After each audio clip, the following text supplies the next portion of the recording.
Centro Latinoamericano de Administración para el Desarrollo CLAD. Es un organismo público e internacional de carácter intergubernamental.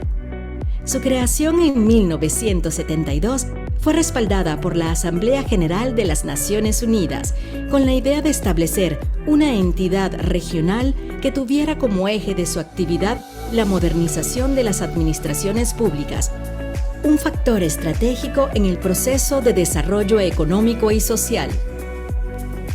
Hoy el CLAD está conformado por 24 países: México, Perú, Venezuela, República Dominicana, Chile, Bolivia, Argentina, Colombia, Ecuador, Honduras, Costa Rica, Nicaragua, Panamá, España, Guatemala, Uruguay, Brasil, Cuba, El Salvador, Paraguay, Portugal, Andorra, Angola y Guinea Ecuatorial.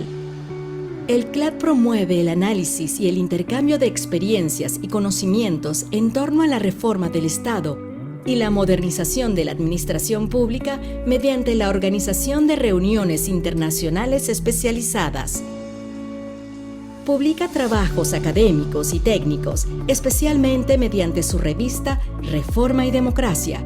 Presta servicios de documentación e información, realiza estudios e investigaciones y conduce actividades de cooperación técnica entre sus países miembros y provenientes de otras regiones.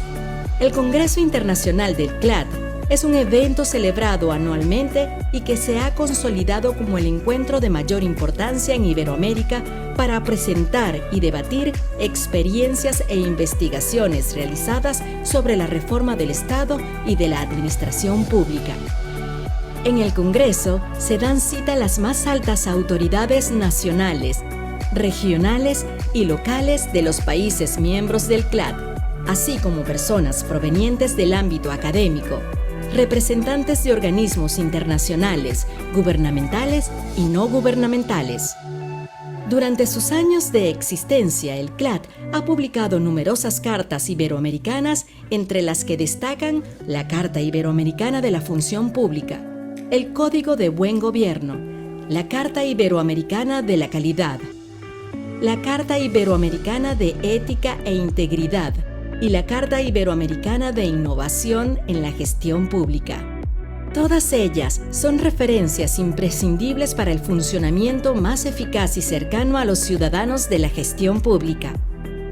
La Escuela CLAD ofrece actividades formativas como cursos, talleres y seminarios con formatos virtual, presencial y mixto, dirigidas a directivos y funcionarios públicos en temas de relevancia para fortalecer sus competencias estratégicas y directivas. El CLAD organiza conferencias internacionales con los especialistas más destacados en sus respectivas áreas de atención y con altas autoridades nacionales responsables de la reforma y modernización de la administración pública de sus países. Entre los conferencistas destacan importantes referencias de la región como Francisco Longo, Óscar Oslak, Carles Ramió, Luis Aguilar, Liliana Caballero, Manuel Arenilla, Regina Pacheco, Fátima Fonseca, Manuel Villoria, Julio Navais, Alfredo Pérez Rubalcaba, Walter Sosa, Pablo Sanguinetti, Víctor Lapuente. Se imparten talleres con sello CLAD sobre las principales competencias estratégicas que todo directivo público debe dominar, con un enfoque basado en el participante y una metodología interactiva fundamentada en la reflexión y discusión, estudio de casos y su resolución en equipos de trabajo. Actualmente, el ministro de Administración Pública de la República Dominicana, Darío Castillo Lugo es el presidente del Consejo Directivo del CLAD. El Centro Latinoamericano de Administración para el Desarrollo, CLAD, es un organismo internacional cuyo objetivo esencial es mejorar el servicio público que las administraciones iberoamericanas prestan a los ciudadanos. Con este fin, trabajamos en el CLAD cada día desde 1972. Centro Latinoamericano de Administración para el Desarrollo CLAD, por la reforma, modernización e innovación del Estado y la administración pública. Muy buenos días, buenas tardes o buenas noches, dependiendo del lugar donde se encuentren.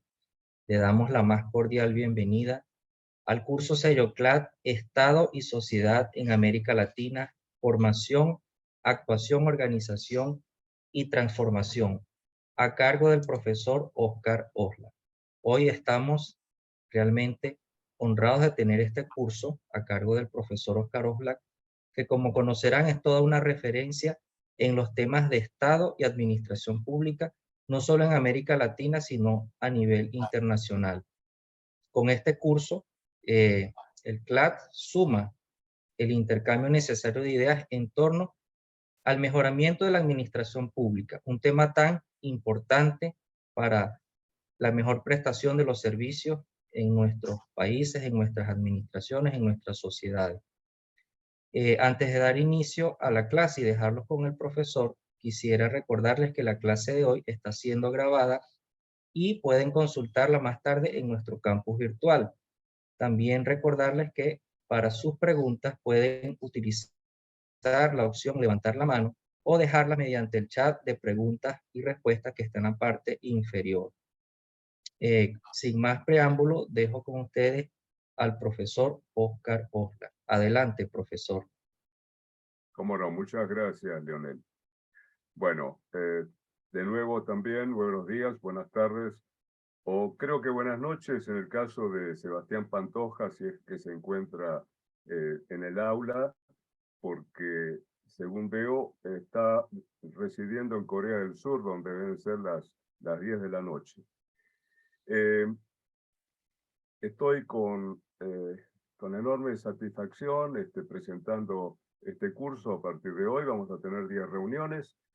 Le he puesto un nombre que en realidad está expresando distintos aspectos o visiones acerca del Estado en distintos momentos de su surgimiento, de su desarrollo y de su transformación. Y en ese sentido, el curso va a estar centrado alrededor de 4 módulos sucesivos diferentes, ¿verdad?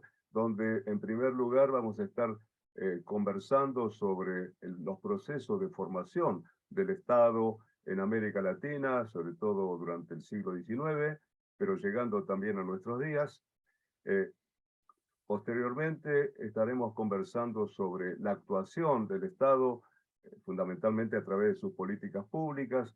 En tercer lugar, veremos como tercer módulo las modalidades de organización del aparato del Estado en América Latina. Y en cuarto lugar, los procesos de transformación, de modernización, de reforma del Estado, que periódicamente se llevan a cabo en los distintos países de la región. Tenemos un curso interesante desde el punto de vista de los países de origen. Son 11 los países de origen. Señalo que yo he trabajado en todos ellos, de manera que seguramente haré referencias concretas a algunas de las situaciones, experiencias que me tocó vivir a lo largo de muchos años de trabajo en el campo de la administración pública.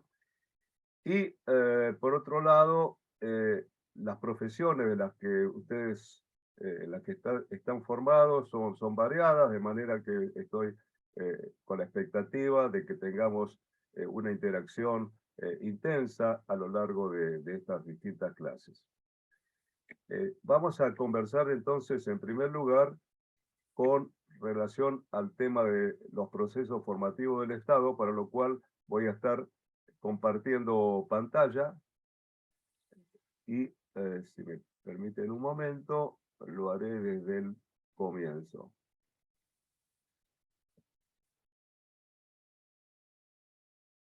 Entiendo que se está viendo perfectamente la pantalla, ¿verdad? Perfecto, profesor. Muchísimas gracias. Bueno, yo tengo un trabajo que lo he puesto en la bibliografía sobre la formación del Estado en América Latina. Es un trabajo bastante difundido, bastante conocido. No sé si han tenido oportunidad de leerlo para esta clase. Había recomendado en las palabras iniciales que hice llegar al CLAD para ser incorporadas al campus.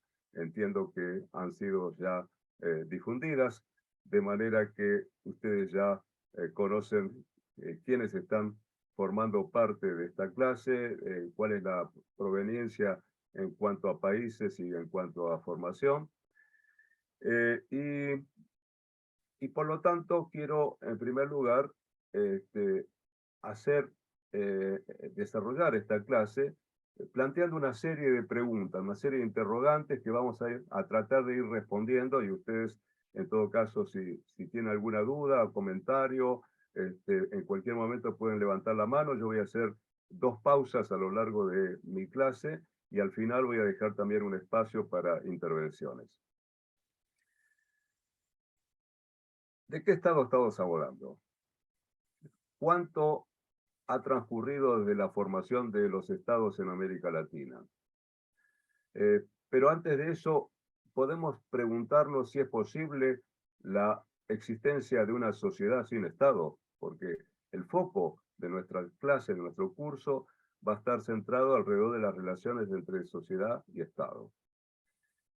Y en ese sentido, puedo señalar que tanto los estudiosos del derecho, de la ciencia política, de la antropología, se han preguntado si efectivamente es posible que existan sociedades sin Estado. Los antropólogos, en todo caso, han encontrado que solo en sociedades muy primitivas y muy pequeñas, no más tal vez de 50 integrantes, pueden, digamos, desarrollar su vida y convivencia sin necesidad de un Estado. Pero siempre, a lo largo de toda la historia, han habido diferentes formas de Estado.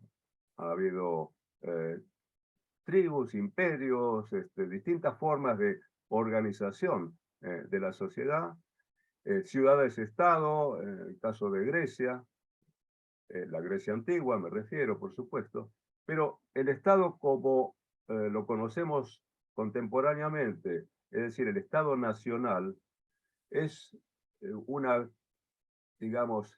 forma de organización de la sociedad que no tiene más de 200 años.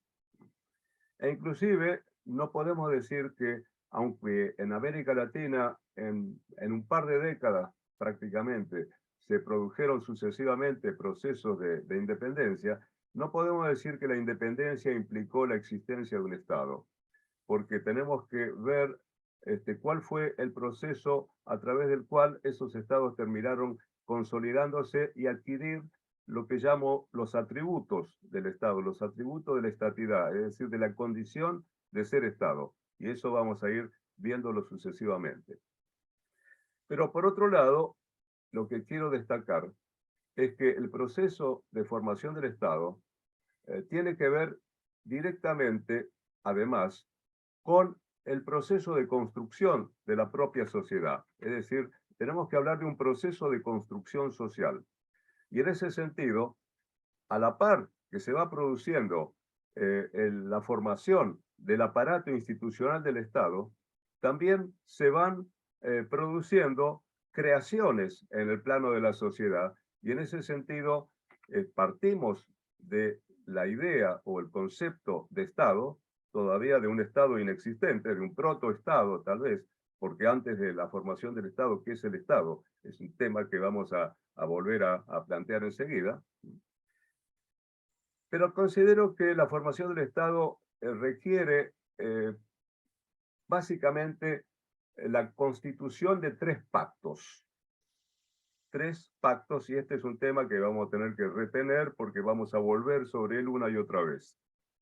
En primer lugar, un pacto de dominación, es decir, la construcción de un sistema de dominación política, de un sistema en el cual sea posible la convivencia civilizada, donde los integrantes de esa sociedad puedan tener la certeza o por lo menos pueden prever el comportamiento de los demás, porque existe en esa sociedad un conjunto de reglas, de derechos y obligaciones a las que tienen que someterse los integrantes de esa sociedad. En ese sentido, podemos hablar de un pacto de dominación o de un pacto de gobernabilidad.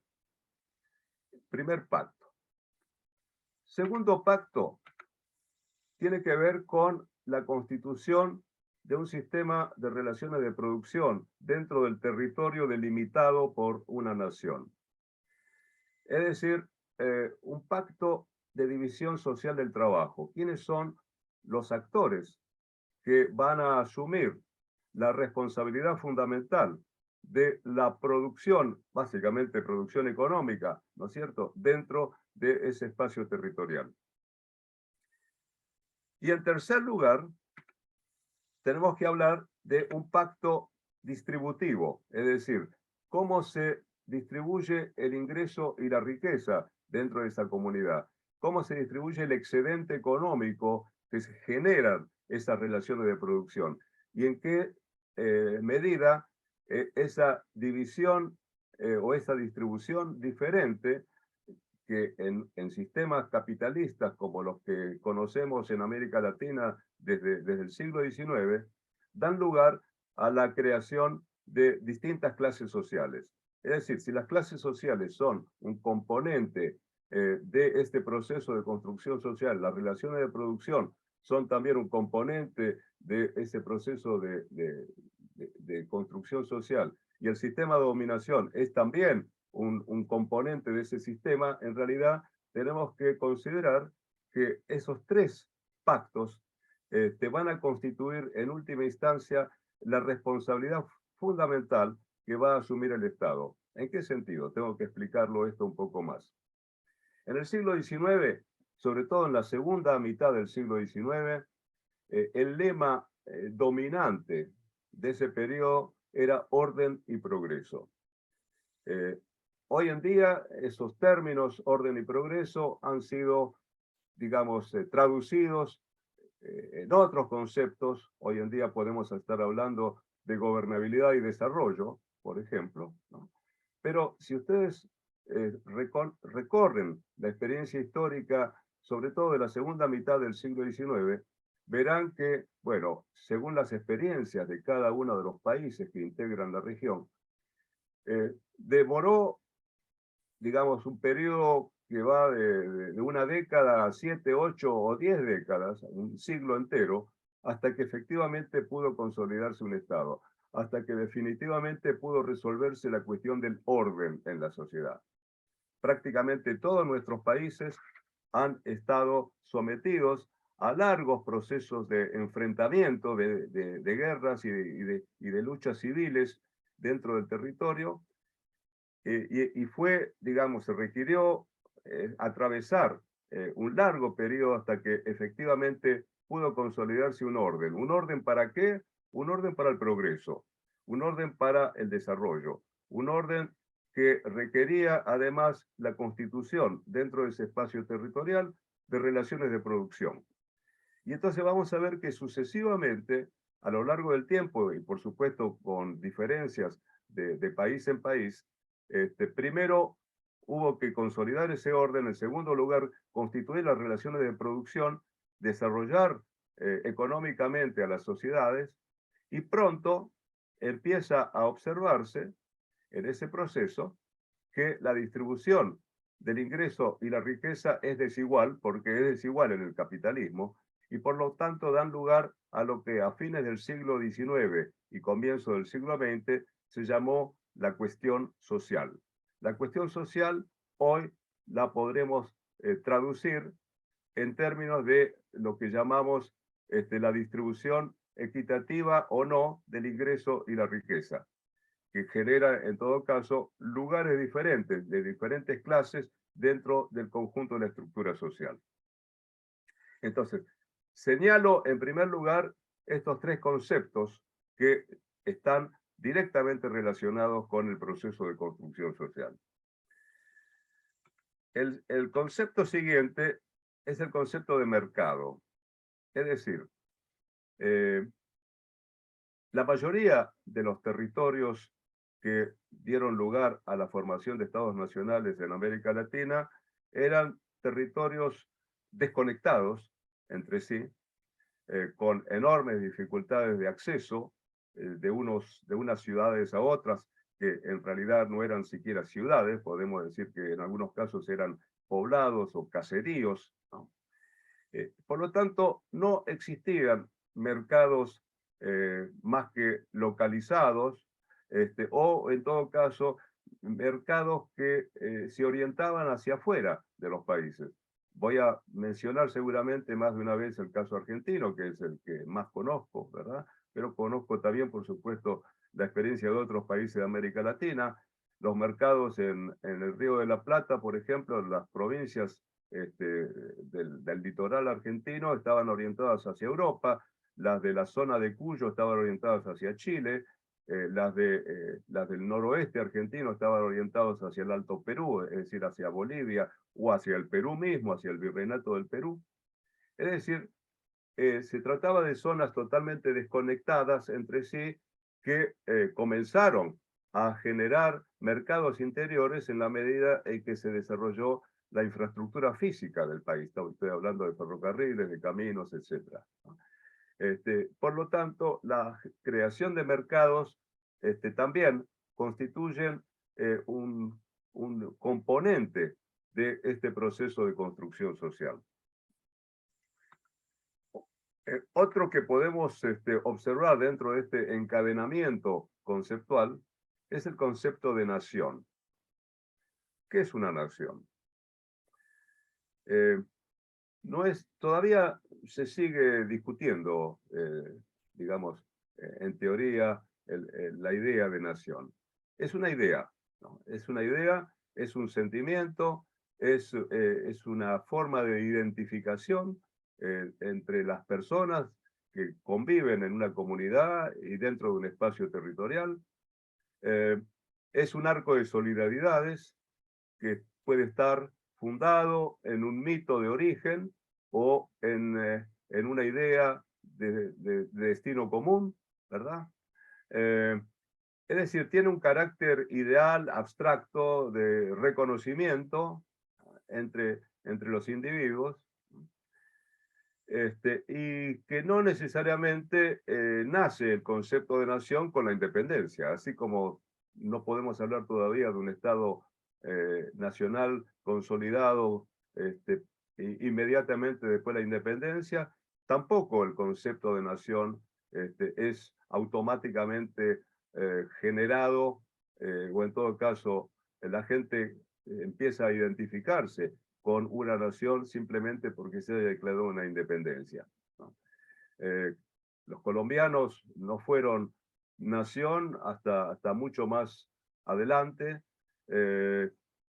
Los panameños podían estar formando parte del virreinato de Nueva Granada, por ejemplo, ¿verdad? Y entonces no había un sentimiento panameño. Esteban Echeverría, un escritor argentino, 34 años después de la Revolución de Mayo en Argentina, señalaba en un escrito de 1844, él decía: late por ventura algún sentimiento de nacionalidad en ese gigante de 14 provincias, o de 14 cabezas, decía él, que llamamos República Argentina o Nación Argentina. Y señalaba a continuación que la patria, que vendría a ser, en el sentido que él lo expresaba, la nación, para el cordobés es Córdoba, para el correntino es Corrientes, para el gaucho es el pago en que nació. Es decir, no podía reconocerse 34 años después de la Revolución de Mayo, el primer grito de libertad e independencia, la existencia de una nación. Es decir, la nación se va forjando también como sentimiento. Y como veremos enseguida, el Estado tuvo mucho que ver con ese sentimiento que se va desarrollando, esa capacidad de producción simbólica que va a adquirir el Estado para reforzar los sentimientos de nacionalidad. A veces se construyen naciones artificialmente. Por ejemplo, Yugoslavia fue una nación formada luego de la Segunda Guerra Mundial, merced al liderazgo que podía ejercer el mariscal Tito como unificador de una serie de territorios, como Croacia, Serbia, Montenegro, etc., ¿no? Formaron un país, Yugoslavia, pero resulta que los distintos elementos de identificación de esa población, se trate de idioma, de religión, de etnia, etc., no tenían nada que ver unos con otros y terminó disgregándose hacia 1990, desapareció Yugoslavia y se formaron 6, 7 países diferentes a raíz de esa disgregación. Por lo tanto, el concepto de nación realmente es importante dentro de este proceso de construcción social. Voy a elegir un último concepto, que es el de ciudadanía, porque también la construcción de una ciudadanía forma parte de este proceso de construcción social. Y la ciudadanía es originariamente una ciudadanía política, que en distintos países la población va adquiriendo estos derechos políticos, el derecho a participar electoralmente y por lo tanto designar a las autoridades que van a regir estos estados nacionales. Sin embargo, hoy en día podemos hablar de ciudadanía en un sentido que trasciende lo estrictamente político y se extiende además al plano económico. Hablamos de ciudadanía económica y hablamos de ciudadanía social. Hay un proceso donde se sigue luchando por derechos ciudadanos, pero que implican un reconocimiento que trasciende lo político y que se orienta hacia lo económico y lo social. Es decir, que la ciudadanía sigue siendo un concepto en construcción. Y con esto completamos, digamos, este eslabonamiento conceptual, con lo cual lo que estamos diciendo es la construcción del Estado implicó simultáneamente, aunque no al mismo tiempo, no estrictamente al mismo tiempo, la construcción de estos otros componentes de una sociedad. Sin embargo, las experiencias de América Latina fueron diferentes. A pesar de haber surgido prácticamente, salvo el caso de Brasil, de un proceso bastante común de ruptura con la dominación colonial, con la ruptura con la dominación española, básicamente. Sin embargo, la historia posterior de los países siguió cursos muy diferentes. Y a pesar de que yo no lo he estudiado esto en profundidad ni sistemáticamente, simplemente me planteo algunas preguntas respecto de por qué o qué es lo que explica esta diferenciación que se va produciendo en los procesos de formación estatal a lo largo del siglo XIX. En primer lugar, la diferencia que podemos establecer entre independencia formal y existencia de un Estado nacional definitivo. Como les adelanté, yo voy a hablar de Estado nacional definitivo cuando discutamos enseguida los atributos de la estatidad, es decir, de la condición de ser Estado. Y la pregunta ahí es, ¿qué es lo que hace falta que un Estado adquiera como atributo para poder decir que existe definitivamente y decir existe en forma consolidada? Bueno, las diferencias han sido notables. Tenemos integrantes en el curso de Chile, por ejemplo, y Chile junto con Costa Rica. No veo a nadie de Costa Rica. No tenemos integrante de Costa Rica, pero Considero que son los dos únicos países que muy rápidamente vieron consolidados sus estados nacionales. Podríamos decir que desde la década de 1830 existen ya como estados definitivos. Y una pregunta que me hago al respecto es qué es lo que pudo determinar que rápidamente se haya logrado un pacto de dominación más o menos estable, ¿no?, en esos dos países. Yo lo atribuyo a el hecho de que la vida social organizada tenía lugar en un espacio territorial muy pequeño comparativamente, ¿no? Estamos hablando del Valle Central de Chile y el Valle Central de Costa Rica. En ambos casos estamos hablando de una superficie relativamente limitada, y a pesar de que el territorio se extendía mucho más allá, en el caso de Chile, el norte y el sur prácticamente no estaban habitados, o en todo caso estaban habitados por pueblos originarios. Y en el caso de Costa Rica, las tres ciudades más importantes estaban en un radio realmente muy pequeño, de modo que tuvieron que dirimir muy rápidamente sus respectivos conflictos. Un segundo elemento que podríamos mencionar es, bueno, ¿cuál es la densidad, cuál era la densidad de la población preexistente?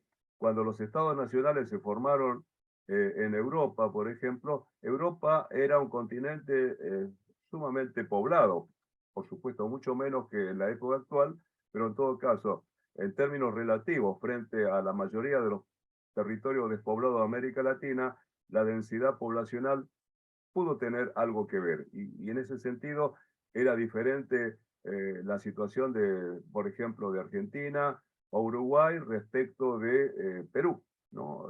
En general, los países que eran sedes de los virreinatos tenían pueblos originarios muy importantes y una población que en buena medida fue exterminada, ¿no?, pero que era claramente distinta según los distintos países. La situación colonial es importante, ¿no? No es lo mismo acceder a la independencia y a los procesos de formación del Estado en el siglo XIX que en el siglo XX. África, por ejemplo, accede a la independencia prácticamente la gran mayoría de los países que estaban viviendo durante décadas una situación colonial.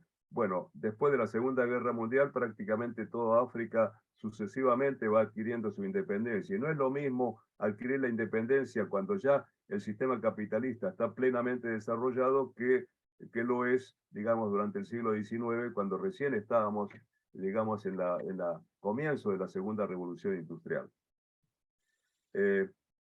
Lo mismo, digamos, con el desarrollo relativo del capitalismo, si comparamos distintos continentes, ¿no? Las situaciones son bien distintas. La viabilidad económica de los países creo que tuvo mucho que ver, por ejemplo, con los procesos de escisión que se produjeron en algunos virreinatos, por ejemplo, el virreinato del Río de la Plata. Paraguay se escindió del virreinato del Río de la Plata, no, digamos, dejó de formar parte de lo que sería después el territorio argentino. El Uruguay lo mismo, y creo que algo tuvo que ver con la posibilidad de que tanto Paraguay, a través del río Paraná, como Uruguay, a través del acceso directo al Océano Atlántico, estaban en condiciones de exportar su producción a Europa. Entonces la viabilidad económica es importante. Hubo algunos experimentos en el caso de Argentina, donde se intentó llevar adelante un proyecto de República de Cuyo, o de República del Tucumán, o República del Plata, pero no prosperaron en la medida que se trataba de tierras o de provincias mediterráneas sin acceso prácticamente a la producción externa, y en ese sentido podemos considerar que la posibilidad de viabilidad económica autónoma de parte de esos territorios es un factor que, por ejemplo, explica la no escisión, ¿no?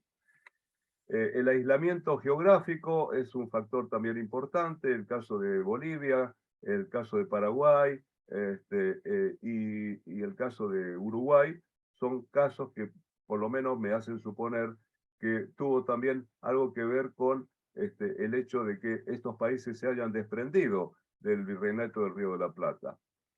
La inmigración es un factor sumamente importante desde el punto de vista de el impacto cultural y el impacto político, incluso en la medida que la inmigración europea, sobre todo, trajo a los partidos políticos, ¿no? El Partido Socialista, el Partido Demócrata Cristiano, se originan en Europa y tuvieron una importancia muy grande en la formación de los partidos políticos latinoamericanos, sobre todo en aquellos países donde el aluvión inmigratorio fue realmente importante. De nuevo, Uruguay, Argentina, Chile, Brasil, frente a la mayoría de los países andinos que recibió comparativamente un caudal inmigratorio mucho menor.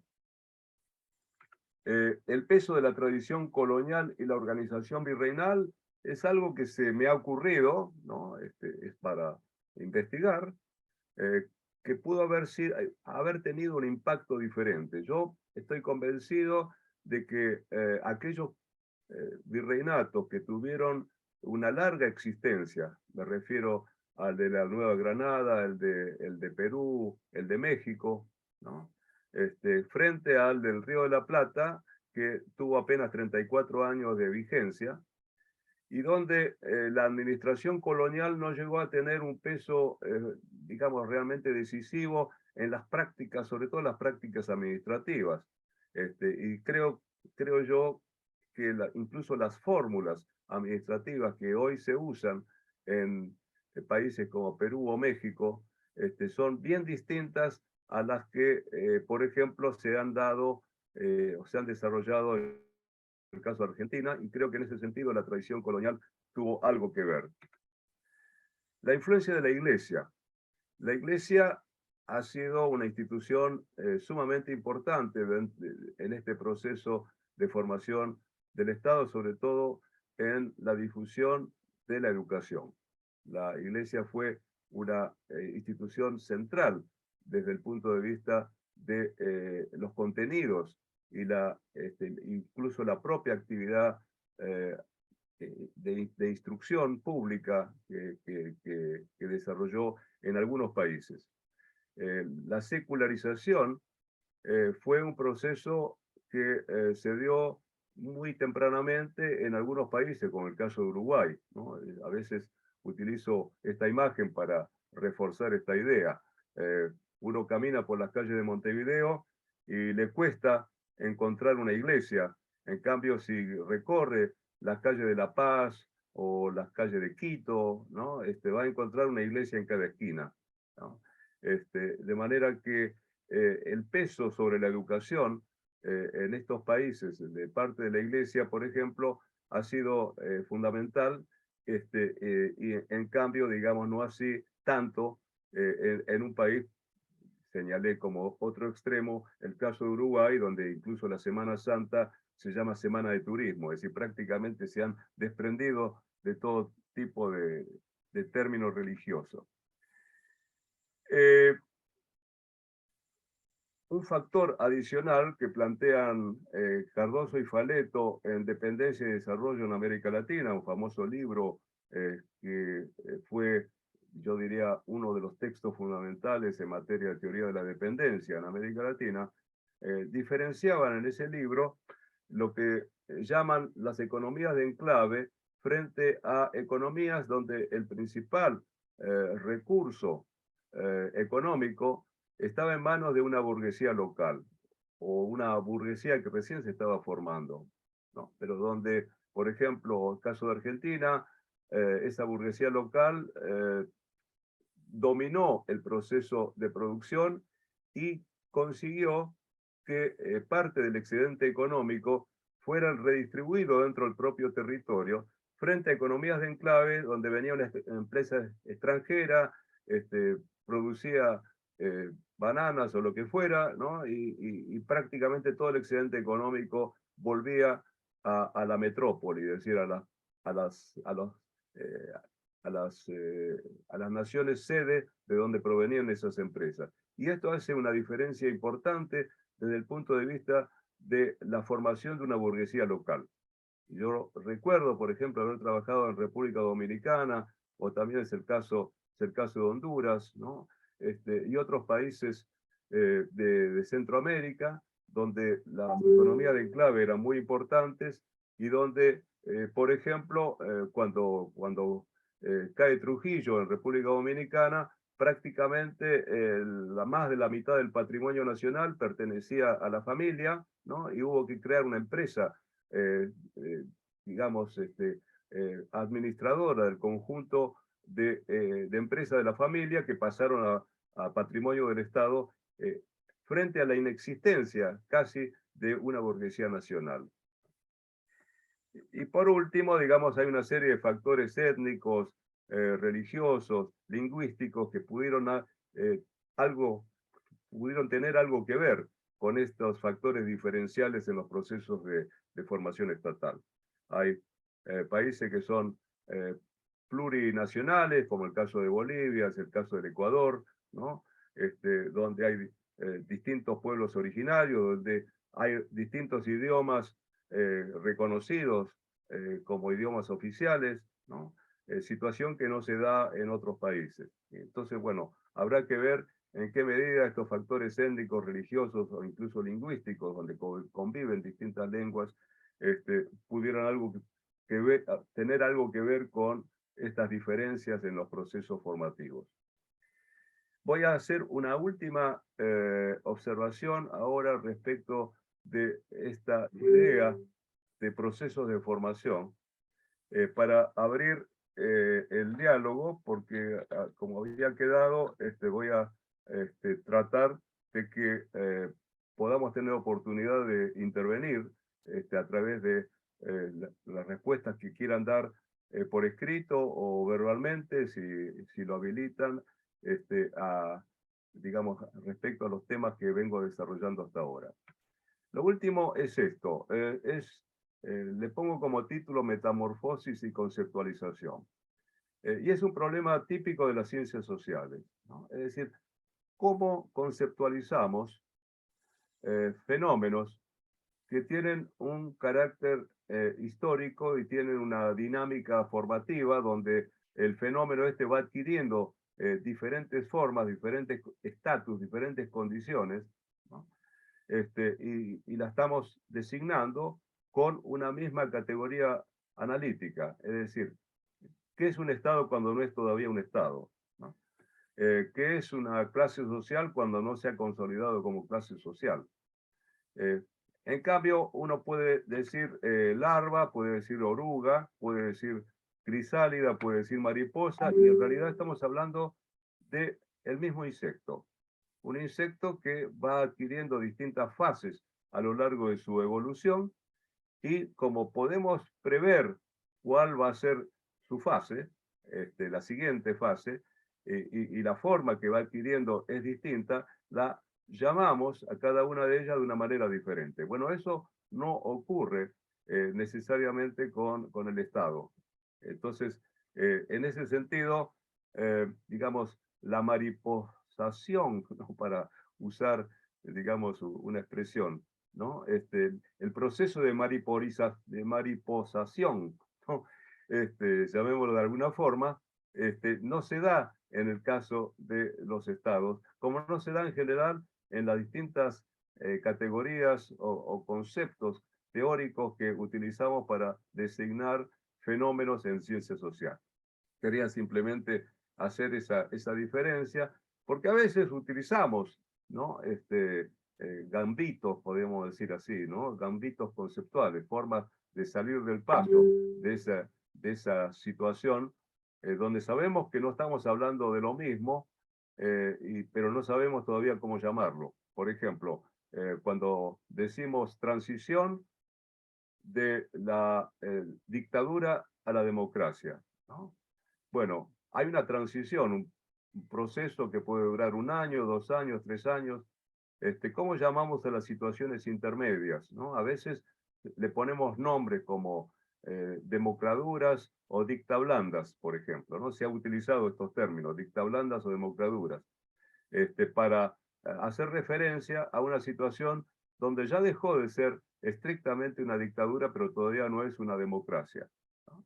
Entonces, bueno, en general, en ciencias sociales tenemos que recurrir a estas formas sin tener precisión sobre de qué estamos estrictamente hablando, ¿no?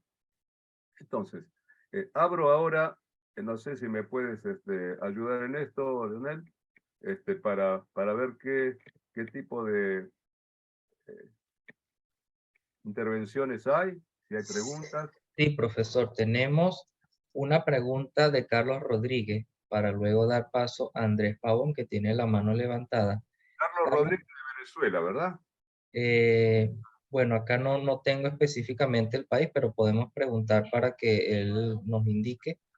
Yo lo estoy viendo. Ecuador, creo que indica, ¿puede explicar estas diferencias históricas, las diferencias de capacidad institucional contemporánea de los estados? Por ejemplo, Chile y Costa Rica, junto a Uruguay, destacan por tener estados relativamente efectivos e íntegros. Sí, estamos hablando acá ya de situaciones actuales, ¿verdad? No estamos hablando del proceso formativo. Sí, sí.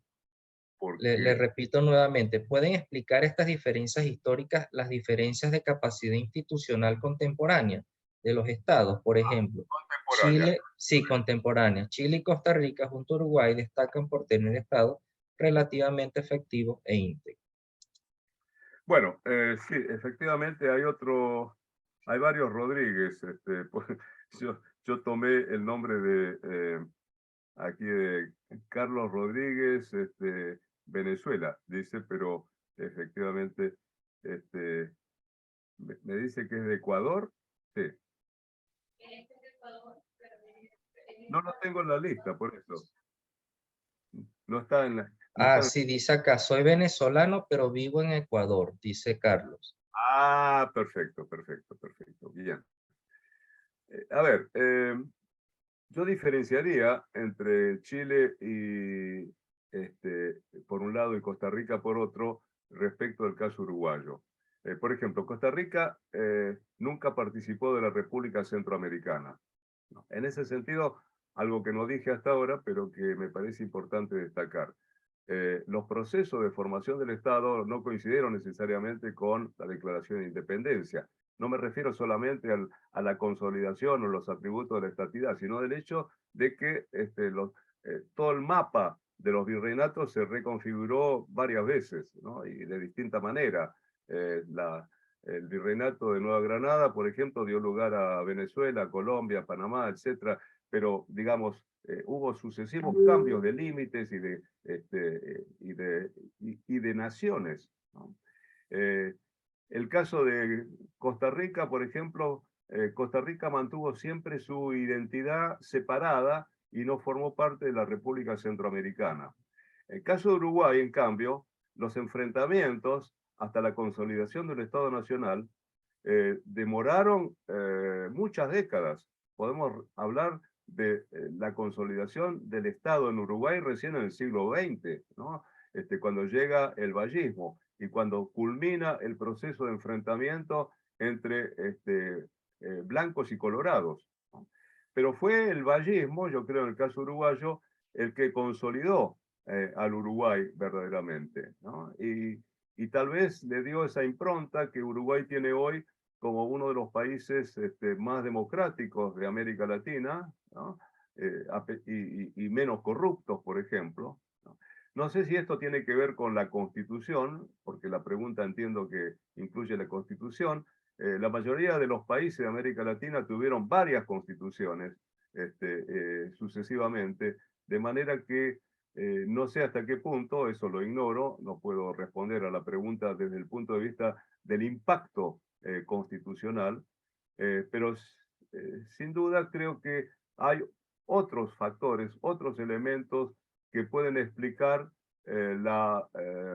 digamos, la relativa continuidad democrática. Digo relativa porque también tuvo sus episodios y tuvo su proceso de dictadura militar relativamente blanda, pero dictadura militar al fin, ¿no? Y también, digamos, un episodio en 1932, donde también se alteró el orden constitucional.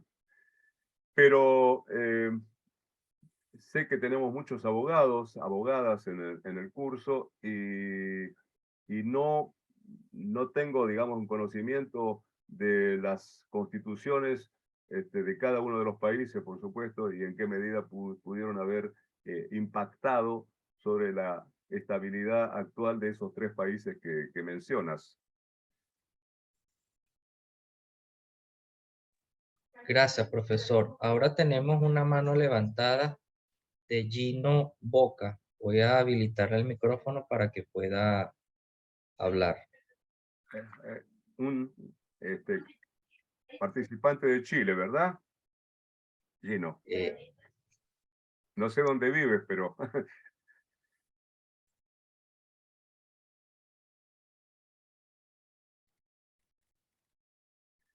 ¿Está al habla Gino Boca?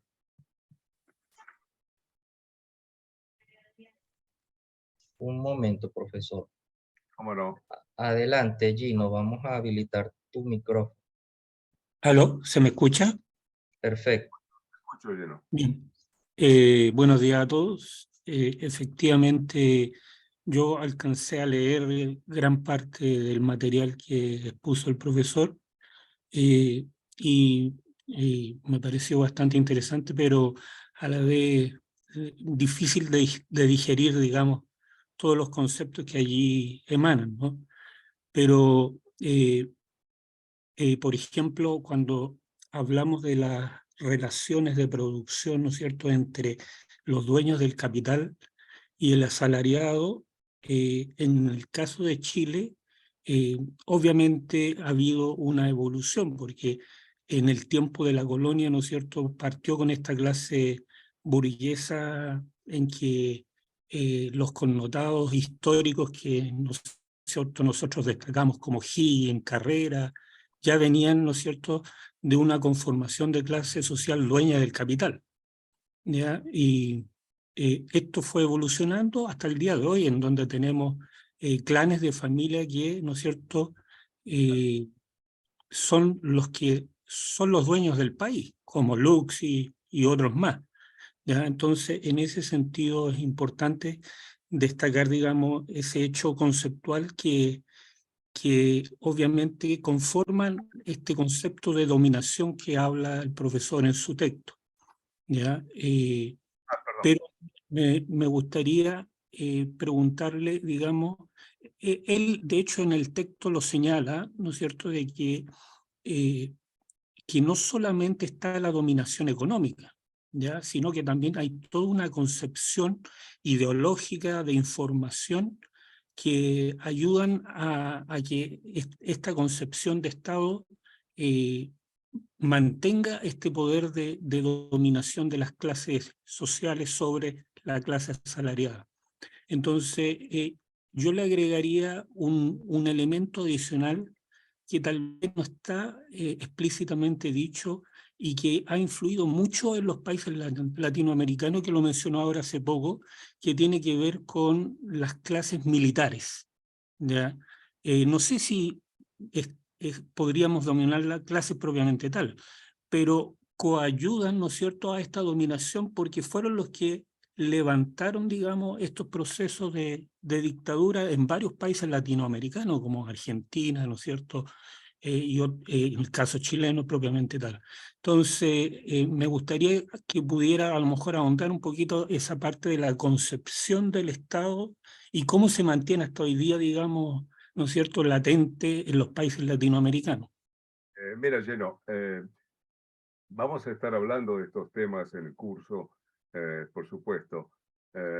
Yo no quisiera salirme del eje del tema que estamos considerando en este momento. Yo estoy totalmente de acuerdo que Chile ha tenido una clase dominante muy particular, con familias que sean, digamos, familias importantes como, qué sé yo, los Aristía o los, o los Mate, o los Guzmán, etcétera, etcétera, ¿no? Que yo los conozco bien porque he escrito un libro que ha tenido cierta difusión en Chile, está publicado en Chile, que se llama bueno, tiene que ver con los terratenientes chilenos y el proceso de reforma agraria en Chile durante Alessandro y Frei Allende, ¿no? La trama oculta del poder se llama el libro, un libro de Lom, donde describo bastante a fondo lo que es la clase dominante chilena y cómo ha mantenido su poder y cómo, digamos, se unifica cuando llega Salvador Allende al gobierno, ¿no? Había enfrentamientos entre la clase terrateniente y la clase industrial, ¿no? Por diferentes intereses económicos de cada uno de esos sectores, pero que termina unificándose frente a la profundización del proceso de transformación que lleva adelante el presidente Salvador Allende. Pero sobre esto vamos a hablar específicamente más adelante en una de las clases.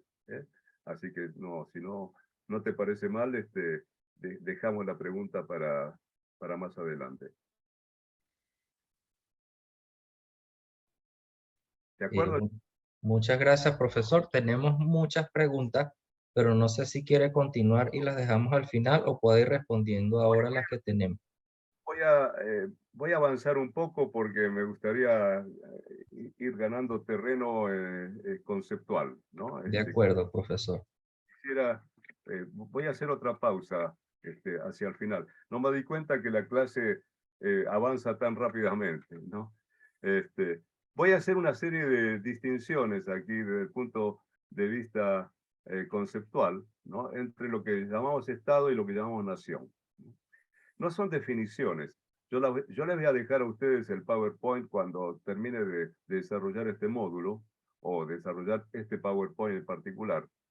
Pero podemos hablar del Estado en un plano ideal abstracto o concreto y de la misma manera podemos hablar de nación en ambos planos, ideal abstracto o material concreto. A ver, ¿qué es el Estado? Para mí, digamos, el Estado desde el punto de vista ideal abstracto es una instancia de articulación de relaciones sociales y de dominación política.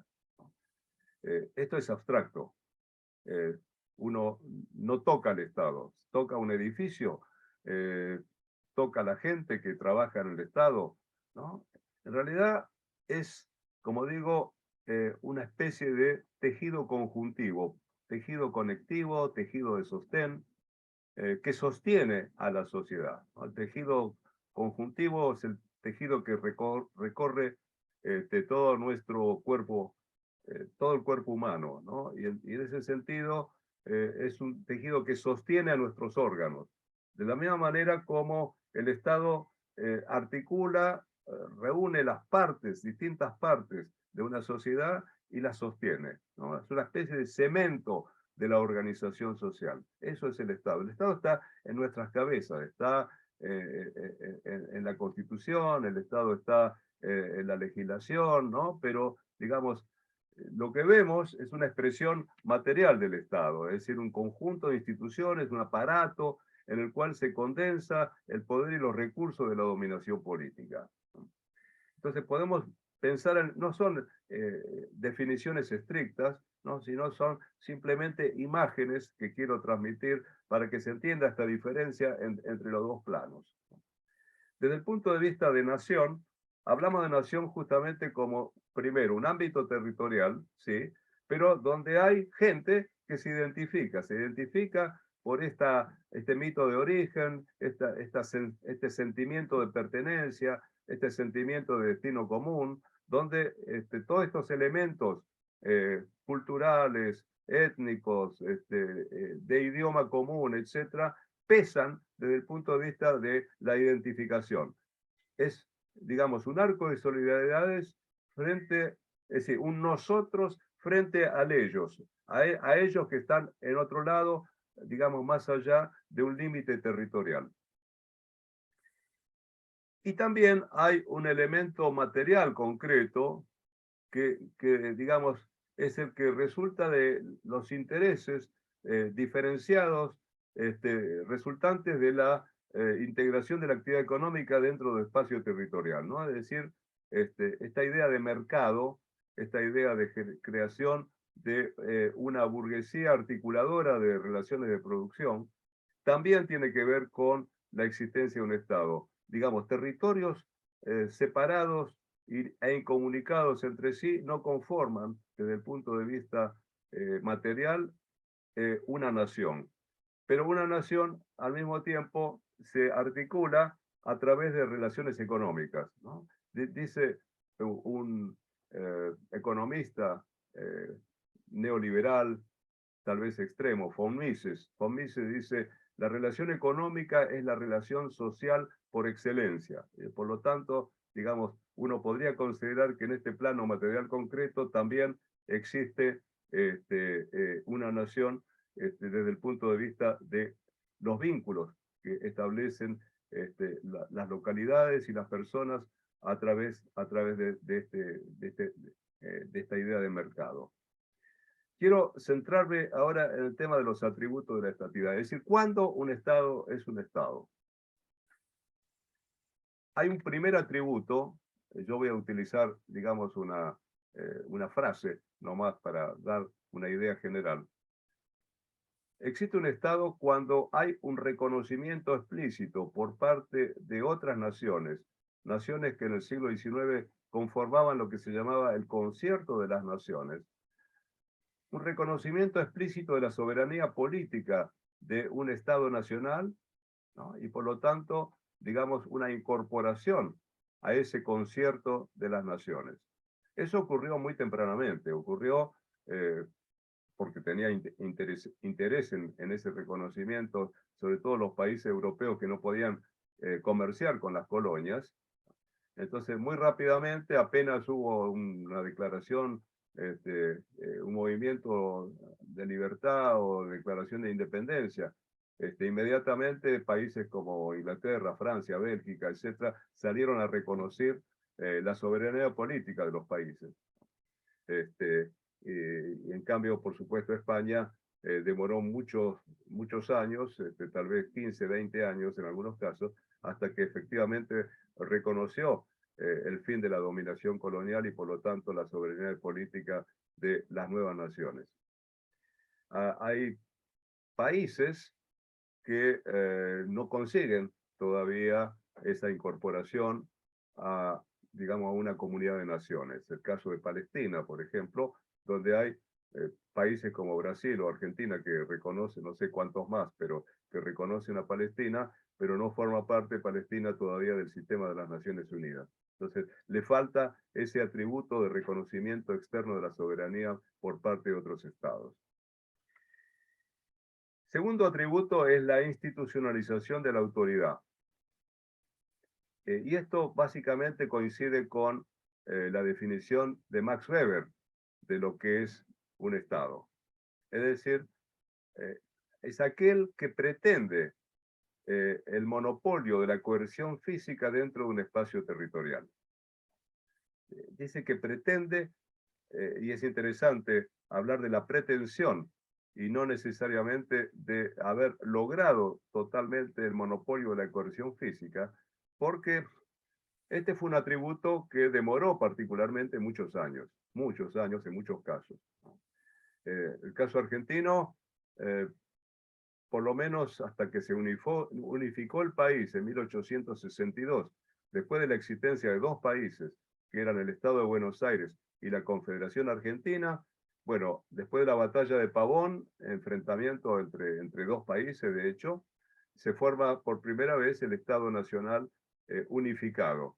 Pero siguieron los enfrentamientos con caudillos del interior de las distintas provincias, hasta que finalmente el último levantamiento lo produce la provincia de Buenos Aires contra el Estado Nacional, y ahí sí definitivamente se logra el monopolio de la coerción física dentro del espacio territorial. Pero yo puedo mencionar las distintas guerras civiles que hubo en el caso de Uruguay o en el caso de Colombia, por ejemplo, ¿no? Hasta que efectivamente también se logra el monopolio de la coerción.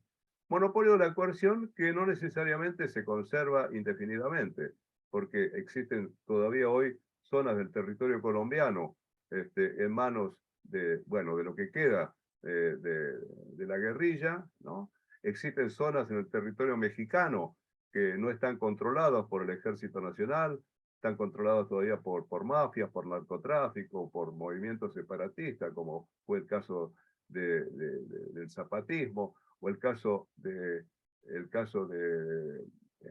Perú, por ejemplo, donde Sendero Luminoso también mantuvo durante cierto tiempo el control territorial de parte del territorio peruano, ¿no? Es decir, que el monopolio de la coerción física y la capacidad o no que pueden tener los poderes locales de formar ejércitos, fue algo sumamente debatido, algo que se debatió en el Congreso argentino, se debatió en el Congreso norteamericano, es decir, hasta qué punto, ¿no? Debe existir una única fuerza que monopolice el poder y la violencia, o hasta qué punto esa facultad también le corresponde a gobiernos subnacionales. Bueno, yo diría que recién cuando se consigue ese monopolio podemos hablar de que se ha institucionalizado definitivamente la autoridad y se ha logrado este segundo atributo de la estatidad. El tercer atributo, que lo llamo diferenciación del control, implica básicamente dos cosas. Implica, por un lado, el control territorial, ¿no? Donde el Estado penetra el territorio y por lo tanto se hace cargo dentro del territorio de una serie de funciones. Por ejemplo, cito una vez más el caso argentino, donde en 1862 el primer presidente constitucional que unificó el país, digamos, Bartolomé Mitre, dice en su discurso ante el Congreso: hemos centralizado el poder, ahora tenemos que descentralizar el control. Y lo primero que hace es crear un ejército nacional, a partir del ejército de Buenos Aires, que va generando cuerpos de ejército dentro de todo el territorio, y esto ha sido común en la experiencia latinoamericana, formación de cuerpos de ejército en el interior, que en el caso argentino, digamos, cumplió un triple rol. Por un lado, sofocar todo levantamiento de caudillos del interior, por un lado, luchar contra pueblos originarios que también ocupaban territorio y querían desplazarlos más allá de lo que se llamaba la frontera interior, ¿no? Una frontera interior con las distintas etnias que existían en el territorio, que muchas veces invadían los pueblos más cercanos a la capital, ¿no? O llevar a cabo guerras sangrientas, como fue el caso de la Guerra del Paraguay, ¿no?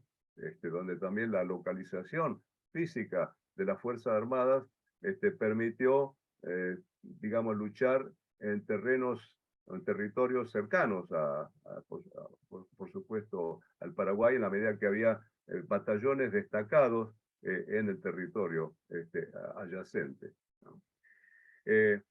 Pero además, la presencia del Estado en el interior de los países implicó, por ejemplo, la creación de escuelas, de la nación dentro del territorio y por lo tanto una presencia del Estado en la educación.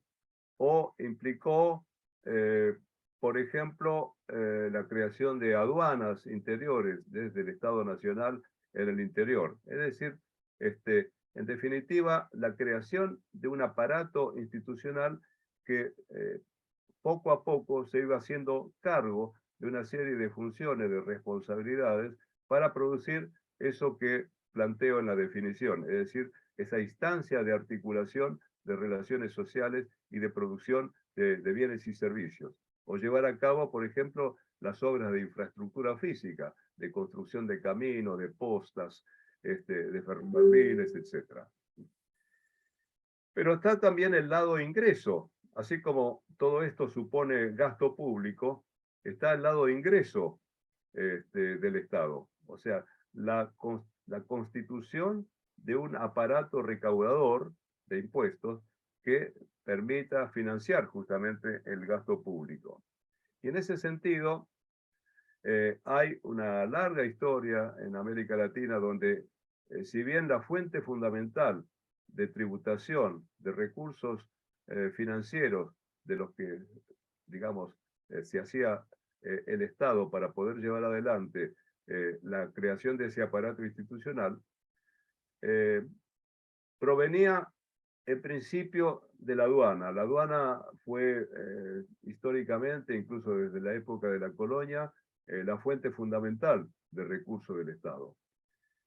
Pero cuando los estados nacionales se fueron consolidando poco a poco y digamos incluso durante los procesos de enfrentamiento y de guerras civiles, el Estado Nacional acudió al financiamiento externo.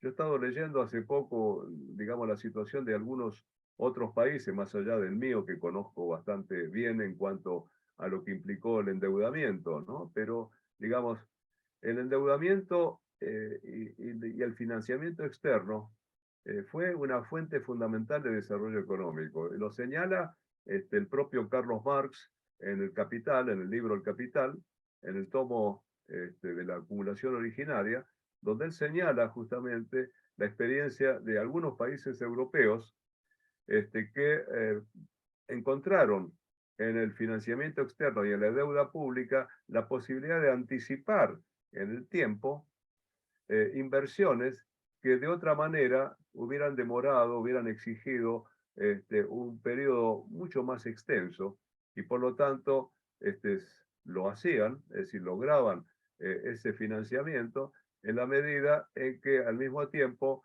los recursos que se iban generando, sobre todo a través del comercio exterior, permitían obtener los ingresos necesarios como para pagar no solamente los intereses, sino también devolver el capital. Hubieron muchas situaciones de default en ese periodo. La vez pasada justamente estaba leyendo algo respecto del endeudamiento público en Colombia, ¿no? Durante el siglo XIX y los sucesivos defaults que hubo en la deuda pública. También el caso de la Argentina, donde el primer empréstito con la Baring Brothers, obtenido en los años 20 del siglo XIX, recién se terminan de pagar un siglo más tarde. Pero, sin embargo, el dinero fresco que ingresa cuando se renegocian los defaults y se renegocia la deuda externa, permite llevar adelante una serie de construcciones, sobre todo en la infraestructura física del país, que determinó un proceso de crecimiento económico absolutamente inédito, en todas partes, ¿no? Vamos a ver enseguida algunas de sus manifestaciones. De manera que tanto del lado del ingreso como del lado de los egresos, este fue un atributo de la estatidad fundamental: construcción de un aparato institucional y desarrollo de un sistema de recaudación que permitía justamente la expansión de ese aparato institucional. El último de los atributos de la estatidad es lo que podríamos llamar la internalización de una identidad colectiva, es decir, la capacidad de producción simbólica por parte del Estado Nacional. Esa capacidad de producción simbólica implicaba, por ejemplo, cosas tales como los actos patrios, el servicio militar obligatorio, la idea, es decir, todos los rituales que, y sobre todo en el caso de la educación, se fueron produciendo con la firme orientación del Estado, donde se festejan las fechas patrias, donde hay escarapelas y donde hay banderas y donde hay juramento a la bandera, y todo esto implica, digamos, una creciente capacidad de producción simbólica por parte del Estado. Es decir, podríamos decir entonces, en resumen, que un Estado es un Estado una vez que ha adquirido estos diferentes atributos que permiten identificarlo como tales. Esto puede implicar en algunos momentos la pérdida parcial de algunos atributos, como es el caso de, digamos, la falta de monopolio absoluto o estricto de la violencia, ¿no? Cosa que se pierde en algunos casos.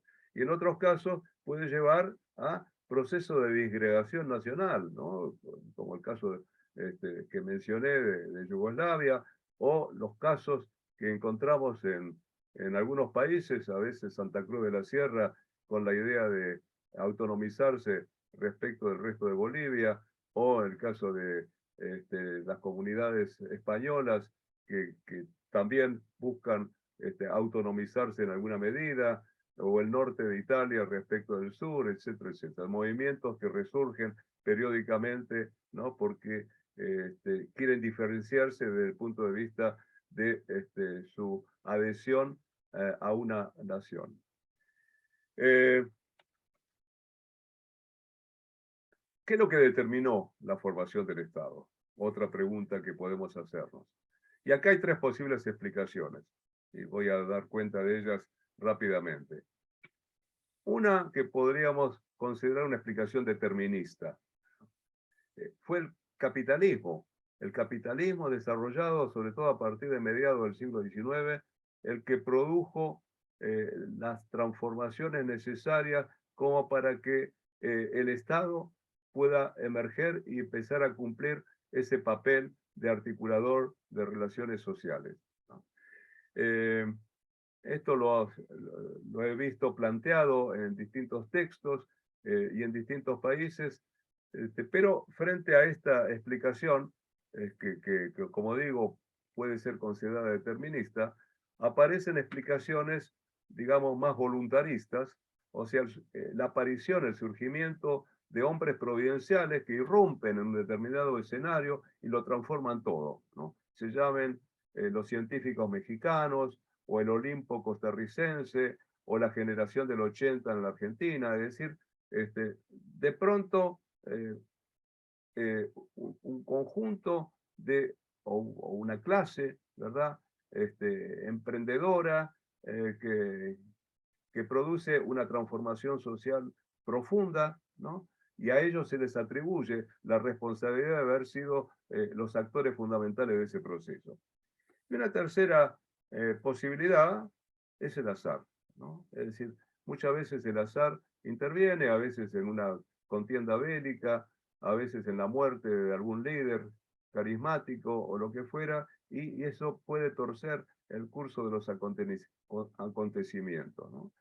Y si bien uno no debería optar por una respuesta, digamos, sincretista, ¿no?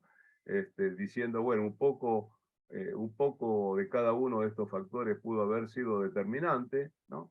No obstante, creo que uno puede reconocer explicaciones y variables que corresponden tanto a la actuación de una determinada generación, una determinada clase que tuvo un peso decisivo, como por supuesto el impacto que pudo haber tenido el propio desarrollo capitalista en la explicación del papel que finalmente tuvo que empezar a cumplir el Estado frente a una creciente demanda social en la medida que debía o se quería aprovechar las oportunidades que generaba el desarrollo capitalista.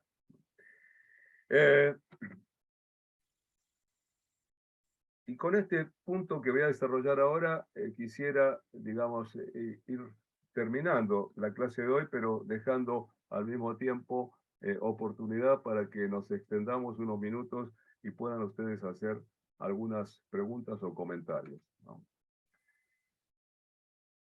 En todos los países existía desde la época de la colonia una, ¿cómo podemos llamarlo? Cuando todavía no existe una burguesía, una proto-burguesía, una pseudo-burguesía, digamos, un grupo de comerciantes, sobre todo comerciantes, que estaban muy atentos a las oportunidades de negocio que podían existir en Europa, sobre todo. Pero donde a mediados del siglo XIX está teniendo lugar un proceso muy importante de transformación, sobre todo con motivo de la primera y los comienzos de la segunda revolución industrial. Es decir, la revolución del vapor primero, que genera el maquinismo. El maquinismo genera una demanda creciente de trabajadores en la industria de varios países europeos y produce también una descampesinización, o sea, campesinos que emigran a las ciudades en busca de oportunidades de trabajo en las nuevas industrias, y eso genera, por un lado, la necesidad de mayor cantidad de alimentos para una población crecientemente urbana, y por otro lado, una creciente demanda de materias primas para alimentar justamente el proceso productivo industrial. Para dar un dato, en la década del 50, en pleno enfrentamiento entre Buenos Aires y la Confederación Argentina, entre dos países, proceso de luchas, la exportación de lanas de la Argentina crece 10 veces. Es decir, crece no un 10%, sino 10 veces es el volumen de exportaciones. Entonces, las exportaciones, las oportunidades de negocio generan intereses. En cada país, los bienes primarios exportables variaban, por supuesto. En caso de Perú, por ejemplo, el guano fue el factor fundamental de la riqueza del Perú durante la segunda mitad del siglo XIX, hasta que los abonos científicos, los abonos artificiales fueron creados, y eso produjo un brutal descenso de las exportaciones y de la riqueza del Perú. Pero Perú fue el estado de América Latina que tuvo seguramente los presupuestos más elevados desde el punto de vista de la capacidad de generación de recursos tributarios a raíz de las exportaciones de guano. Y sería la plata en México, o sería el café en Brasil o en Costa Rica, o serían las lanas y las carnes y el ganado en pie, digamos, en el caso de Argentina, o sería el estaño en Chile, y así sucesivamente. Se crean estos intereses, pero al mismo tiempo había que configurar una función de producción. Es decir, lo que los economistas llaman la función de producción, o sea, la conjunción de tierra, trabajo y capital. ¿Cómo se articulan tierra, trabajo y capital? En países que son básicamente despoblados, que no tienen fuerza de trabajo entrenada, países en los cuales no hay capitales, porque hubo default de la deuda o no se pudo acceder todavía. Por lo tanto, se generan demandas de todo tipo, demandas de infraestructura física, de caminos, ¿no?, para traer la producción a los puertos, por ejemplo, ¿no? 1863, en el caso de Argentina, decía un ministro del Interior, ¿qué son los caminos sino esas huellas sinuosas dejadas por el paso de las bestias, ¿no? En ese lenguaje, yo diría casi poético, que existía en aquella época en los documentos oficiales. Y entonces, ¿quién podía hacerse cargo de responder a esas demandas de infraestructura, esas demandas de fuerza de trabajo, esas demandas de capital para poner en marcha los procesos productivos? Bueno, el Estado. Un Estado que al mismo tiempo se está constituyendo, un Estado que va interviniendo en cada una de las áreas que requiere justamente la conformación de un sistema de producción, ¿no? A eso me refería en el comienzo de esta clase, cuando hablaba justamente del Pacto de División Social del Trabajo, es decir, quién es el actor que va a satisfacer estas necesidades de articulación de una función de producción. Es el Estado que interviene y permite el aprovechamiento de estas oportunidades de negocio. Y en ese sentido, vamos a observar que en cada uno de los países los bienes primarios exportables varían y van variando además a través del tiempo, en la medida en que se generan cambios en la demanda externa, por un lado, y por otro lado, avances en los procesos tecnológicos que hacen posible que de pronto ciertos productos sean demandados en el exterior. Qué sé yo, las tinturas industriales previamente utilizaban la cochinilla, ¿no? Que se obtenía de Costa Rica. Y entonces eso servía para los teñidos de las telas en las fábricas inglesas, por ejemplo, ¿no? Y en su momento, qué sé yo, el caso de Argentina se exportaba cueros, por ejemplo, ¿no? O se exportaba tasajo, que era alimento para los esclavos. Bueno, todo eso se reemplaza por las lanas. Las lanas tienen crecimiento extraordinario, ¿no? En el caso argentino. Pero requiere además un montón por un lado, una presencia creciente del Estado a través de formas de penetración coercitiva. Todas estas estrategias de penetración estatal tienen mucho que ver con los atributos de la estatidad, liquidar las resistencias, ocupación militar, intervenciones por parte del gobierno central. Yo le puse federales para el caso argentino, pero en todo caso del gobierno nacional en el interior, la constitución de alianzas y control de los gobiernos locales por parte del Estado Nacional, una penetración a través de obras públicas, de escuelas, de organismos nacionales, y una penetración de tipo ideológica, ¿no? Ese incremento de la capacidad de producción simbólica y de creación de conciencia nacional. Y entonces ahí empezaron a desarrollarse las funciones estatales, ¿no? Por un lado, expropiando a los poderes locales de ciertas funciones que eran propias de esos poderes locales. Por ejemplo, la formación de ejércitos, ¿no? Bueno, el Estado Nacional es el que, en definitiva, adquiere el monopolio de la coerción, ¿no? La emisión monetaria. En general, en toda América Latina circulaban distintos tipos de monedas, hasta que se produce, digamos, el monopolio de la emisión monetaria. La creación de los códigos, ¿no? Que cada país varía en el tiempo, el código civil, el código comercial, etc. Es decir, un sistema de reglas de juego que hagan previsibles las transacciones y la convivencia civilizada, ¿no? El registro civil de las personas, que lo detentaba la iglesia, por ejemplo, o el control de los cementerios, que también lo tenía la iglesia, y pasa, digamos, como función al Estado Nacional. Es decir, el Estado Nacional convierte intereses comunes en objeto de interés general, ¿no? Y este concepto de expropiación social no es un concepto mío, es un concepto de Marx también. Marx habla de esta conversión de intereses comunes en objeto de interés general. Hay un segundo tipo de funciones que desarrolla el Estado junto con el sector privado o con las organizaciones sociales, ¿no? Por ejemplo, en materia de educación, escuelas públicas o escuelas privadas o escuelas religiosas, transporte, donde hay empresas privadas y empresas estatales, asilos u hospitales, ¿no? Que pueden ser también públicos o privados, de manera que hay todo un sector, un segmento de la actividad estatal que se desarrolla a través de esta coproducción de bienes y servicios.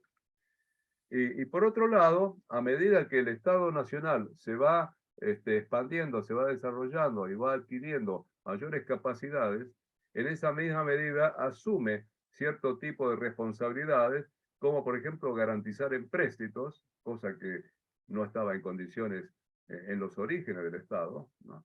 O promover la inmigración de una manera organizada a través de la creación de oficinas en Europa o a través de los consulados que podían mantener los países dentro de los países latinoamericanos dentro de los europeos, o la creación de un sistema de correos y telégrafos que obviamente no podían ser rentables para un emprendedor privado, para un empresario privado, y por lo tanto se convierte en un servicio público, ¿no? Como consecuencia de esa ampliación de la capacidad institucional del Estado. Y yo diría, hasta ahí nomás, tal vez decir por último, sí, voy a decir esto simplemente, que se va produciendo esa división social del trabajo, donde por un lado hay un montón de áreas de intervención, áreas en las cuales la sociedad tiene que satisfacer toda clase de necesidades, de educación, de salud, de transporte, de asistencia, de vivienda, etcétera, y muchas más, por supuesto, que estas, y donde se va produciendo una división del trabajo entre un sector público estatal, el mercado, el sector lucrativo, las empresas, ¿no? Porque yo puedo recurrir a la educación pública o puedo ir a una escuela privada, puedo contratar seguridad privada o simplemente depender de la seguridad pública y así sucesivamente. Puedo tener, digamos, también acceder a cierto tipo de servicios que pueden proporcionar las ONGs o el sector público no estatal o el sector no lucrativo, ¿no? Y finalmente también, sobre esto en todo caso podemos abundar la clase que viene, redes sociales solidarias, sobre todo en periodos de fuerte crisis social, donde surgen espontáneamente montones de instituciones que no necesariamente son ONGs en el sentido, digamos, convencional que las conocemos, ¿no? Pero donde de pronto alguien abre un comedor en su casa, o se crea un conjunto, se crea una red de vecinos que tratan de mejorar la seguridad del barrio, o hay clubes de trueque, ¿no? Donde también se resuelven necesidades sociales. Yo quisiera interrumpir acá, ya hemos en realidad culminado la hora, tienen un curso enseguida en el CLAD dentro de 27 minutos, pero me gustaría dedicar por lo menos 5 o 10 minutos a responder a consultas que pueden haber surgido. Y si no, en todo caso, en el comienzo de la clase que viene, las preguntas que veo que hay 19 intervenciones en el chat y hay 5 preguntas y respuestas, de manera que te pido ayuda, por favor, Leonel, para ver si podemos responder algunas. Muchísimas gracias, profesor. Vamos a pasar algunas, le voy a leer algunas de las preguntas que tenemos. Tenemos muchas preguntas, pero vamos a tratar de responder, que usted pueda responder alguna de ellas. Yo te pediría en todo caso, si me las puedes enviar, ¿no? Perfecto. Me las puedes enviar. Yo no quiero dejar de responder a las consultas que haya, incluso me tomaré mi tiempo para responderlas por escrito y en todo caso las ponemos en la plataforma, ¿sí? De acuerdo, profesor, muchas gracias. Tenemos una pregunta de Norville Coronel, de Perú, quien señala si el proceso de formación de los estados con mayor o menor influencia religiosa tendría alguna influencia en el nivel de desarrollo y la consolidación de los países. Yo no, como dije de entrada, cuando hablé de los factores diferenciales, dije que nunca lo estudié. Digo, son hipótesis que me he formulado para que si alguno de ustedes, por ejemplo, o alguno de mis exalumnos tuviera interés en preocuparse por hacer una investigación específica sobre el tema, bueno, sería interesante ver en qué medida, preguntas como esta que está formulando el compañero de Perú, ¿no? Puedan haber tenido algún impacto, alguna influencia sobre el proceso de desarrollo. La ética protestante de pronto puede tener, digamos, si uno recurre a Weber, encuentra que la ética protestante tuvo que ver con el espíritu del capitalismo, ¿no? Así se llama justamente el libro de Max Weber. De manera que algún tipo de vinculación puede haber, ¿no? Pero caso, si tiene interés, el compañero de Perú, adelante, que estúdielo. No, pero no puedo responder, no sé. Además tendría que conocer a fondo tanto el impacto de la actividad de la Iglesia en el Perú como el proceso de desarrollo de Perú, ¿no? Tengo que vincular dos cosas que tengo un conocimiento mínimo, ¿no? Así que, pero es interesante formularse la pregunta. Muchas gracias, profesor.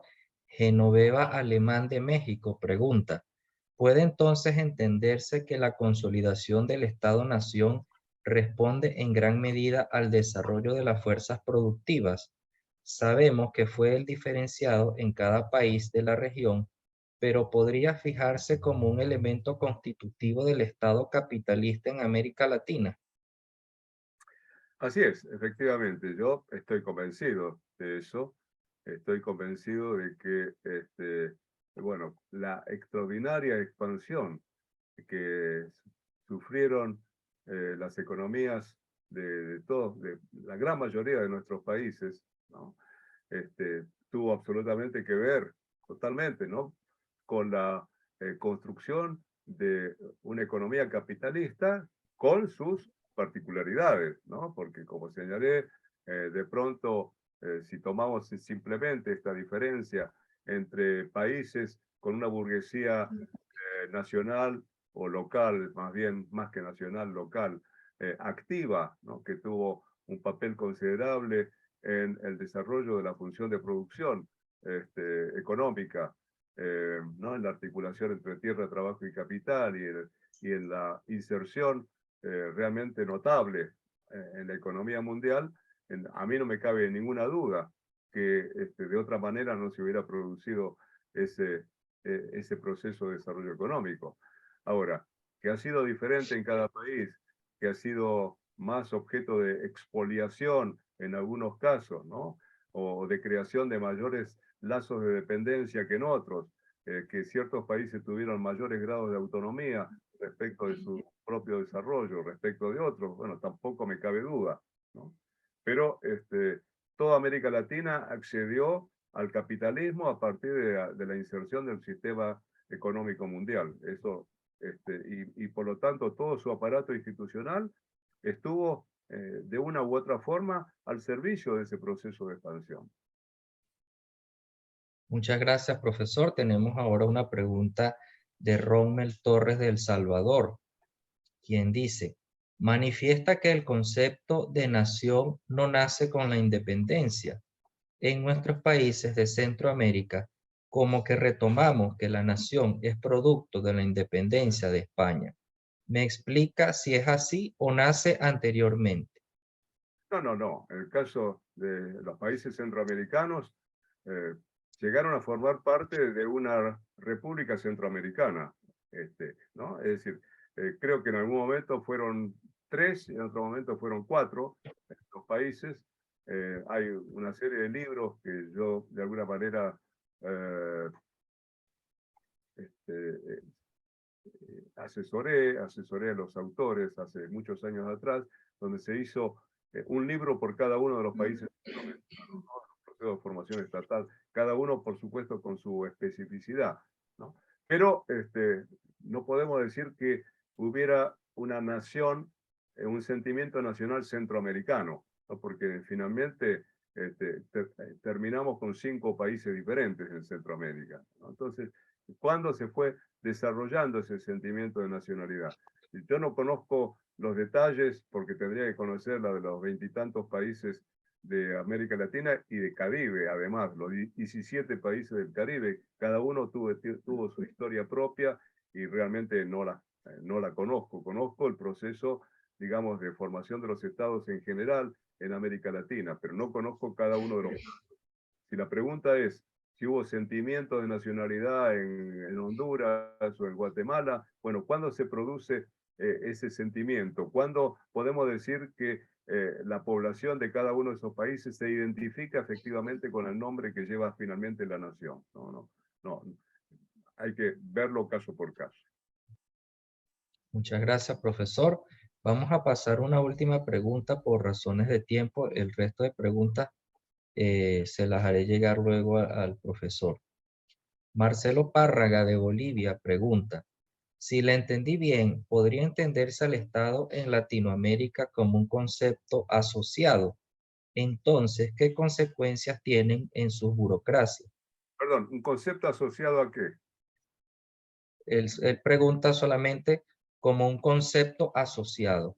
Entonces, ¿qué consecuencias tienen en sus burocracias? O no sé, Marcelo, si quiere le podemos habilitar el micrófono para que plantee mejor la pregunta. Por favor.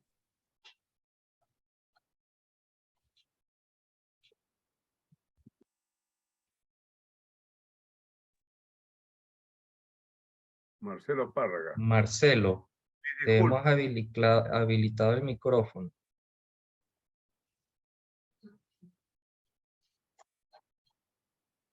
aquí está. Ah, está sin micrófono, dice Marcelo. Bueno, Marcelo está sin micrófono. Realmente, si podrías reformular tu pregunta, Marcelo. Mientras tanto, tenemos otra pregunta de... Me refería a su explicación de construcción social. Ah, sí, pero me refería a su explicación de contribución, de construcción social que planteabas. Sí, bueno, yo todo lo que digo respecto del proceso de construcción social, es decir, que hay un proceso digamos, paralelo, aunque no necesariamente coincidente en el tiempo, no estrictamente coincidente, donde se van conformando todos aquellos elementos constitutivos de una sociedad. Mercado, clases sociales, idea de nación, ciudadanía, etcétera, etcétera, ¿no?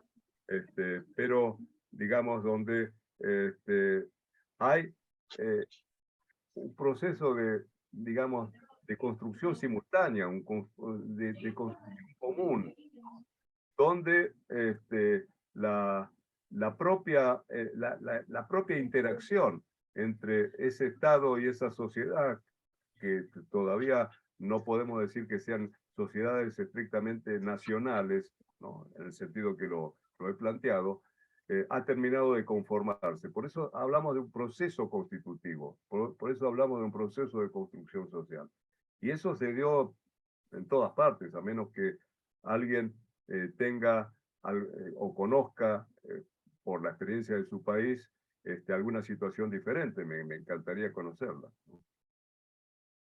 Bueno, profesor, muchísimas gracias. Por razones de tiempo, vamos a dejar la clase hasta acá, la sesión de hoy hasta acá, Una con el pregunta, ¿Sí?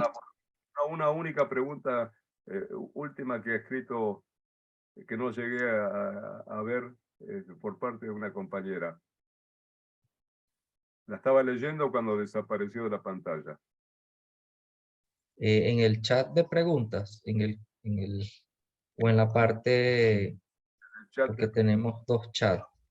lo que pasa es que hay 23. ¿Qué valoración daría, profesor, a la configuración física de los nacientes estados de Latinoamérica? Es decir, ¿existe influencia geográfica del territorio a efecto del proceso constitutivo?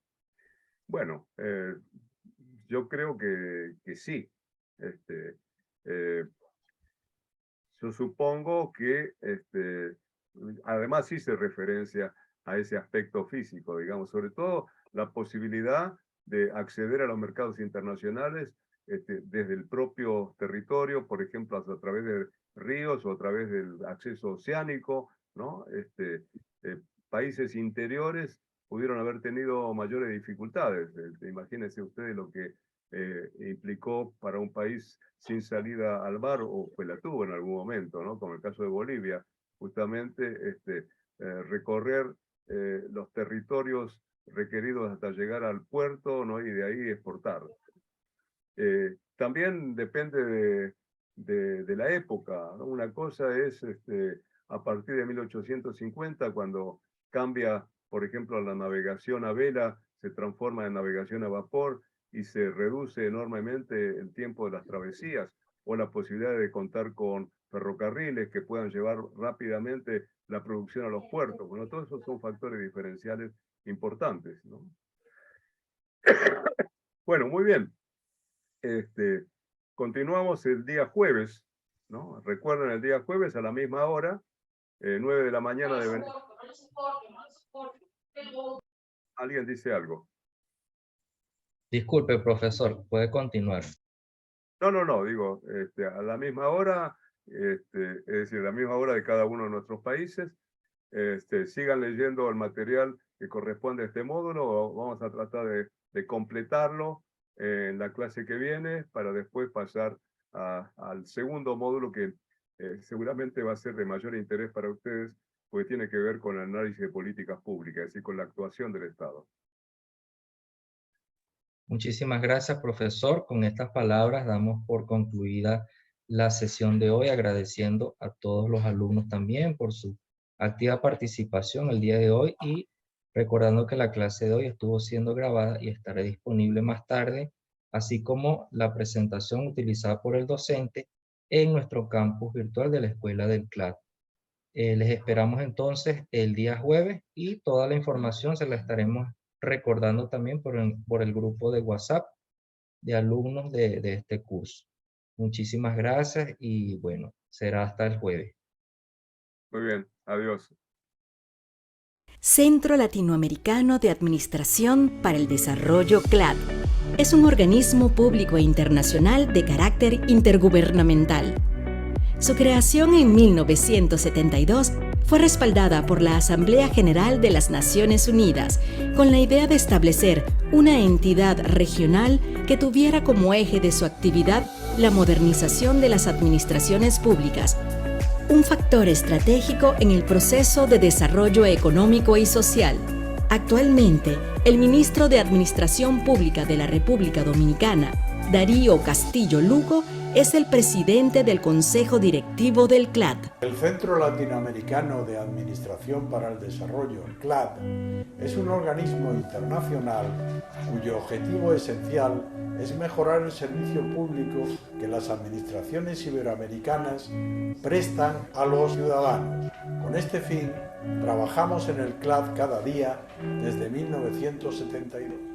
Centro Latinoamericano de Administración para el Desarrollo CLAD, por la reforma, modernización e innovación del Estado y la administración pública.